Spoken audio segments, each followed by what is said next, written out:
Okay, so parents, listen up. This past week in one of the men's groups, we had a fascinating discussion about the nature of belief and certainty. And we talked about what can we be certain about and what's left to believe.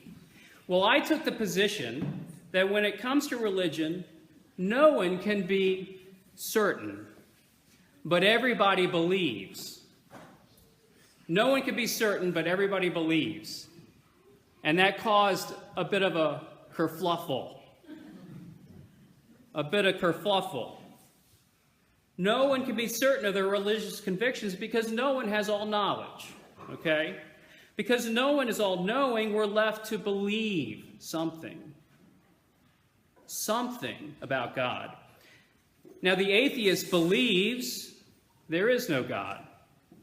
The atheist is not all-knowing and therefore cannot know for certain there is no God. Thus, the atheist believes. Likewise, the Christian believes there is a creator God who manifested in the person of Jesus Christ. The Christian does not have all knowledge and therefore cannot be certain, know for certain there is a God. Thus, the Christian believes. A central aspect of being human is that we have limited knowledge in most things. Therefore, for much of life, we are left to believe. We must believe. When it comes to religion, we must believe something. As human beings, we can't get out of it. We can't avoid it. When we wake for another day, we must believe something about life when we get out of bed. We base our life that day on some belief. To be human, therefore, is to believe. Now, I would urge everyone here to base their life on believing in Jesus of Nazareth. Now, that's my job, right? But deeper than that, that's my conviction and my certainty. When we raise children, we necessarily urge them to believe something about the world, about their community, about themselves, about God. When we do this through all aspects of our being.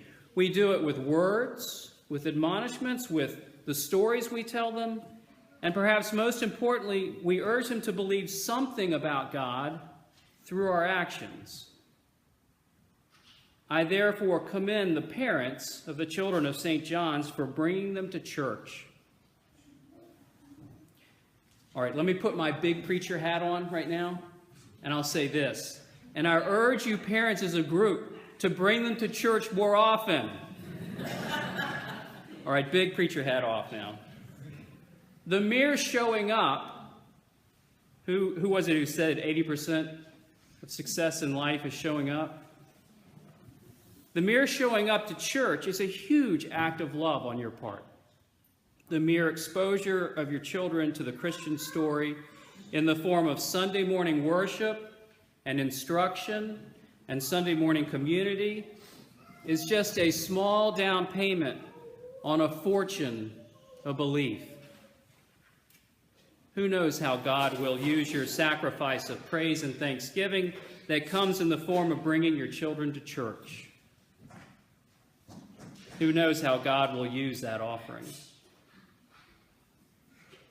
When I was 30 years old and discovering the faith afresh, having been away from church for 10 years, though I was raised in the church, I was a good acolyte, I was in the boys' choir, I remember thinking in those first few weeks of re-engaging with the faith, how fortunate I was to have parents who took me to church. Because as I experienced church all over again as a 30-year-old man, I noticed how thoroughly odd church is. It's odd, isn't it? Can I get a witness?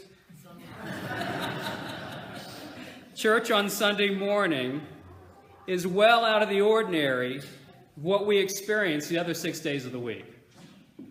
As I began to re-engage with the liturgy, the worship style, the faith, I found it so odd and foreign that I realized that if I had not had some experience in church earlier in my life, I'm not sure I would have stayed with it. I realized how grateful that I was to at least be familiar with church, at least be familiar with it. And the only reason I was familiar with it was because my parents took me to church when I was a child. That simple familiarity, a familiarity given to me by my parents, was key. It was key to my reconnecting with the faith. And I'll always be deeply indebted to my parents for taking me to church. By doing so, they introduced me to abundant life, so that when I was ready to accept it for myself, and for me that came when I was 30 years old, I was able to do it. Now, once you get your kids here to church at St. John's, Tracy and I seek to do our level best to make sure that the Christian story is told and experienced here. It is vitally important that our children hear and experience the Christian story because, as you're well aware, they will and do hear all sorts of other stories out in the world. At St. John's, they hear the Christian story in children's chapel, they hear it in Sunday school, confirmation class, and they hear it in the worship. And they not only hear the Christian story, they experience it when they make Advent wreaths in community, when they carve pumpkins with folks of all ages, when they hang out at coffee hour with those same people, when they tell the story of the Incarnation at the Christmas pageant, when they serve on the altar as acolytes or at the front door as ushers, when they sit in the prayer vigil at the Garden of Gethsemane in our chapel in Holy Week. They experience the Christian story when they go to Haiti, when they give of their treasure to the church and the poor. And most deeply, they experience the Christian story when they come to the Eucharist.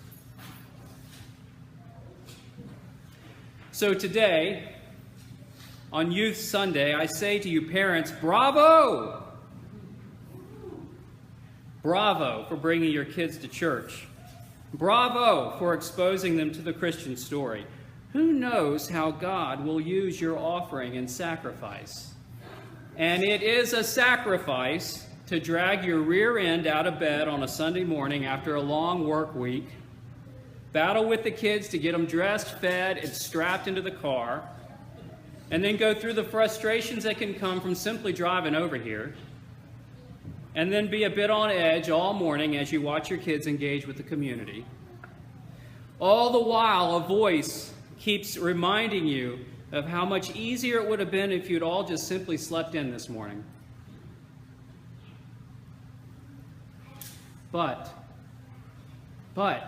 remember always that your children will believe something. As human beings, they're hardwired to believe something. They might as well believe the truth. Don't you agree? Amen.